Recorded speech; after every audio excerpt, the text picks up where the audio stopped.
बच्चों, let's read this question. Question says the exchange is observed in. Options are given to us. Option A, E1 reaction. Option B, E2 reaction. Option C, E1 CB. Option D, none of these. Key concept for this question is, key concept क्या हो जाएगा इस question के लिए? वो हमारे पास हो जाएगा elimination reaction.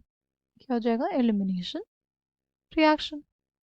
ठीक है, हमारे पास है, देखो सपोज हमारे पास कोई यहाँ पे लीविंग ग्रुप जुड़ा हुआ है, ठीक, ये हमारे पास H हो गया. नाउ क्या होगा इसमें?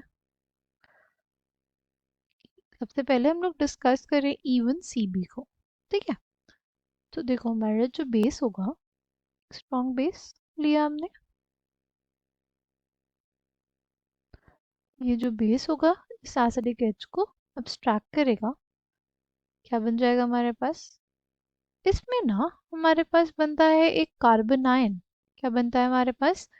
एक कार्बन आयन. ये जो कार्बन आयन बना, राइट, तो जो भी हमारा सॉल्वेंट होगा उसके साथ इंटरैक्शन होगा, राइट, इसके साथ इंटरैक्शन होगा इस डी को, क्योंकि इस डी पे क्या है, पार्शियल पॉजिटिव चार्ज है, राइट, इस डी पे अटैक करेगा, राइट, डी पे अटैक करेगा तो हमारे पास क्या बन जाएगा? हमारे पास बन जाएगा CH3 CH, this is the leaving group CHD, ये बन गया.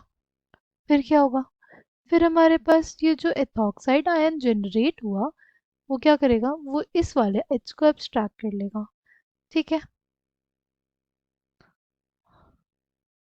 वो इस H को एब्स्ट्रैक्ट कर लेगा तो हमारे पास फिर से क्या बनेगा?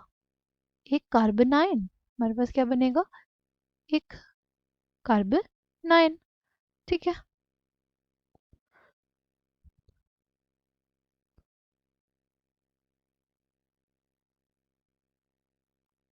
फिर ये अपने इलेक्ट्रॉन डेंसिटी इधर देगा और लीविंग ग्रुप बाहर. इसकी कंडीशन होती है कि जो लीविंग ग्रुप होना चाहिए यहाँ पे वो एक पुअर लीविंग ग्रुप होना चाहिए, ठीक है. वो लीविंग ग्रुप कैसा होना चाहिए? एक पुअर लीविंग ग्रुप होना चाहिए, ठीक है.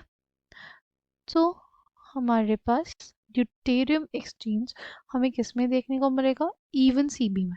हमने देखा कि जब हमारे पास कार्बन डाइन जनरेट हुआ तो जो भी हमारा सॉल्वेंट था, राइट, जो भी हमारा सॉल्वेंट था उससे इस कार्बन डाइन ने डी को लिया, ठीक. फिर हमारे पास एक बेस जनरेट हुआ, बेस ने इस एसिडिक एच को अब्स्ट्रैक्ट किया, कार्बन आयन बना, और फिर हमारे पास कार्बन आयन ने अपनी इलेक्ट्रॉन डेंसिटी दी, लीविंग ग्रुप बाहर हो गया, ठीक है. और हमारे पास ये हो गया प्रोसीजर किसका? E1 CB का. E1 यानी elimination, unimolecular elimination with the help of a conjugate base, right. इसका जो RDS स्टेप होता है वो ये होता है, ठीक है. एक कॉन्जुगेट बेस की हेल्प से ही हमारे पास यहाँ क्या हुआ है? एलिमिनेशन हुआ है, ठीक है. अगर हम सिंपली E1 और E2 की बात करते हैं उसमें क्या होता है? देखो अगर हम लोग बात करें E1 की, E1 में हमारे पास कौन से इंटरमीडिएट का फॉर्मेशन होता है? इसमें हमारे पास एक कार्बोकेटायन का फॉर्मेशन होता है, राइट. इसमें क्या होता है? एक कार्बोकेटायन का फॉर्मेशन होता है, ठीक है. जैसे ये हो गया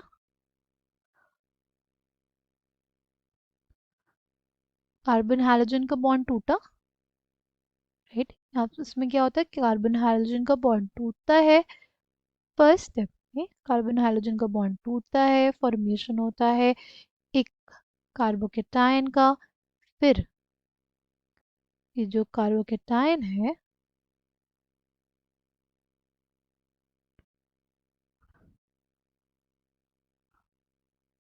क्या होगा? जो लीविंग ग्रुप हमारे पास, ये जो लीविंग ग्रुप था वो हमारे पास H को एक्सट्रैक्ट कर लेगा और क्या बना लेगा? कुछ ऐसा स्पीशीज बना लेगा, ठीक है. इसमें क्या हो रहा है? कार्बोकेटायन का फॉर्मेशन हो रहा है, ठीक है. इसमें हमारे पास ड्यूटेरियम एक्सचेंज नहीं होता इसमें ड्यूटेरियम एक्सचेंज नहीं होता। ठीक है, क्योंकि देखो ध्यान से, हमारे पास क्या है, ये जो लीविंग ग्रुप था इसी ने आके इस H को abstract कर लिया और हमारे पास एलिमिनेशन हो गया।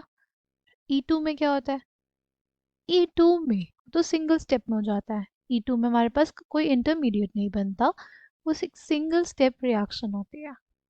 ठीक है, इसमें कैसी रिएक्शन होती है, एक सिंगल स्टेप रिएक्शन होती है। इस बॉन्ड का बेसिकली हमारे पास ये बॉन्ड टूटेगा। ठीक है, और फिर हमारे पास क्या होगा, फिर हमारे पास ये अपनी इलेक्ट्रॉन डेंसिटी इधर देखिए निकल जाएगा। ठीक है, ये हमारे पास हो गई E2। इसमें हमारे पास डी एक्सचेंज नहीं ऑब्जर्व होता। किस में होता है, E1 सी बी में। इसलिए कौन सा option correct, option C. Option C will be the correct answer for this question. I hope you understood it well. Thank you.